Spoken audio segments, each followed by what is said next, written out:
Bismillahirrahmanirrahim. Assalamualaikum warahmatullahi wabarakatuh. Perkenalkan, saya Muhammad Damayantar Etnik, mahasiswa Hubungan Internasional semester 4 kelas A1, ingin menjelaskan tentang benua Afrika. Selanjutnya adalah letak, luas, dan batas benua Afrika.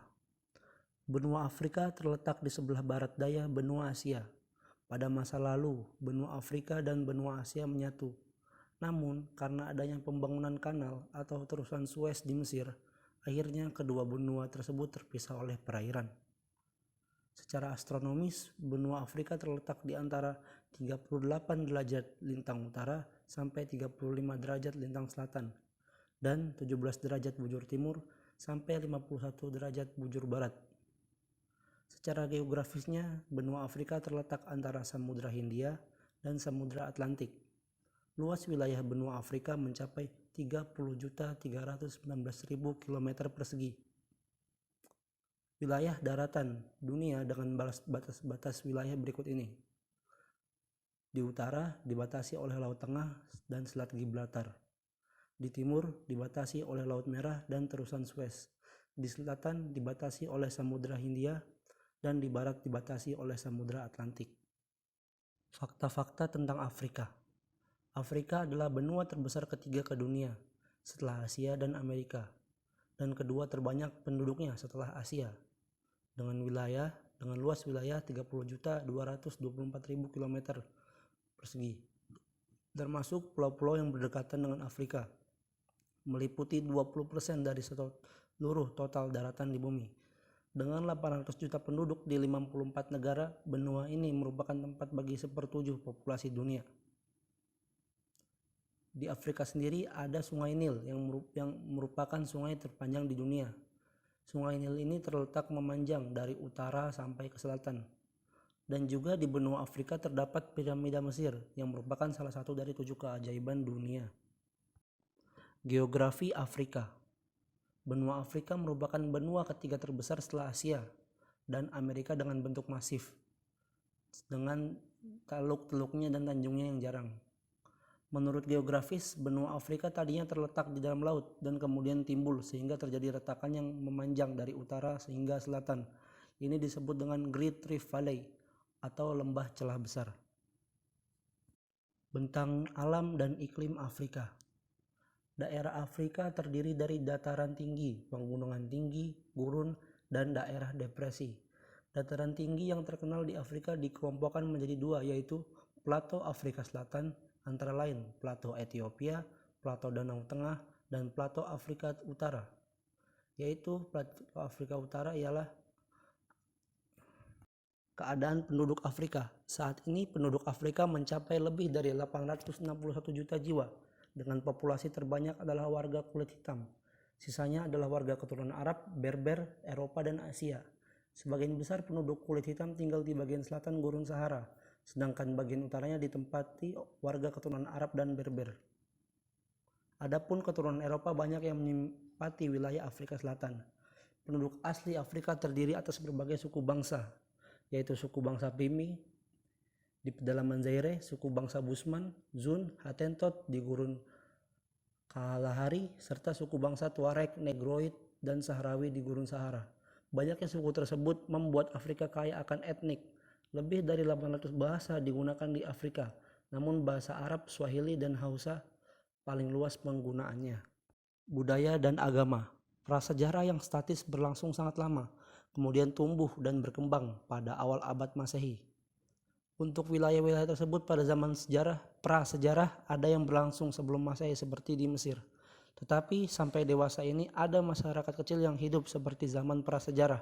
Mereka adalah orang-orang Busmanoid di Afrika Selatan dan orang-orang Pygmoid di lembah Sungai Kongo. Mereka disebut orang-orang Khoisan.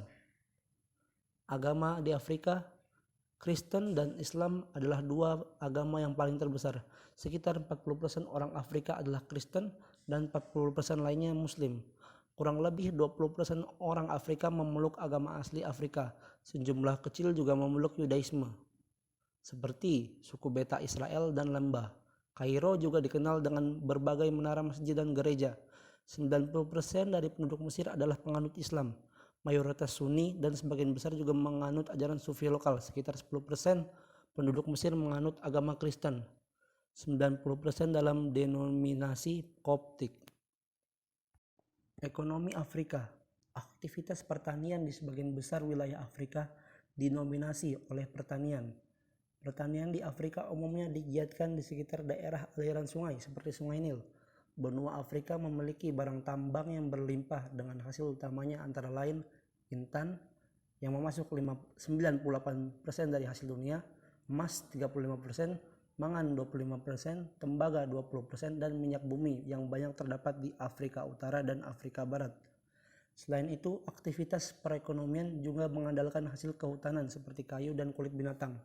Afrika adalah benua termiskin yang didiami penduduk, yang menurut Human Development Report dari 2003, yaitu dari PBB, dengan 75 negara Afrika mendaftarkan posisi sebagai negara-negara miskin. Dari 151 sampai 175 negara itu termasuk negara miskin yang ada di Afrika. Dan yang terakhir, politik di Afrika. Afrika telah dikenal dengan adanya stigma benua yang penuh ketidakstabilan. Negara-negara di Afrika mengalami kemelut yang tiada akhir dalam politik, pemerintahan, dan perekonomiannya. Afrika mengalami masa transisi pasca kemerdekaan. Sistem politik pemerintahan barat yang bercorak demokrasi mulai diterapkan oleh pengaruh kolonialisme. Pengaruh kolonialisme ini masih terasa walaupun negara telah merdeka, atau dengan kata lain Afrika telah mengalami masa dekolonisasi. Ini disebabkan adanya ketergantungan terhadap negara induk yang telah menjajah. Negara yang telah merdeka melakukan kompromi dan deal politik dengan negara induk yang notabene-nya memiliki kepentingan atas Afrika. Ketidakstabilan politik terjadi tatkala implementasi demokrasi tidak sejalan dengan wacana tujuan negara. Struktur politik dibangun atas konflik kepentingan. Ini merupakan barisan budaya politik kolonial yang memutus simpul-simpul persaudaraan masyarakat Afrika. Akibatnya, Afrika terkotak-kotak atas beberapa wilayah dan kepentingannya. Konflik kepentingan inilah yang menyebabkan instabilitas politik Afrika. Penguasa akan berupaya meredamkan segala bentuk gangguan dan potensi ancaman maupun konflik. Dalih demi stabilitas menjadikan seorang penguasa untuk melakukan segala tindakan yang diperlukan, termasuk tindakan represif. Negara yang baru merdeka akan memprioritaskan pembangunan. Pembangunan menjadi dasar tolak ukur keberhasilan suatu pemerintahan. Pembangunan tentu akan berjalan baik apabila mendapat dukungan dari semua pihak. Kesimpulannya adalah, kenapa kita mempelajari tentang benua Afrika dari segi manapun dan segi politiknya juga? Dikarenakan benua Afrika ini mempunyai sejarah yang unik dan juga menurut analisis saya sejarah politiknya juga merupakan sejarah politik yang panjang. Contohnya saja politik apartheid, perbedaan ras yang ada di Afrika Selatan.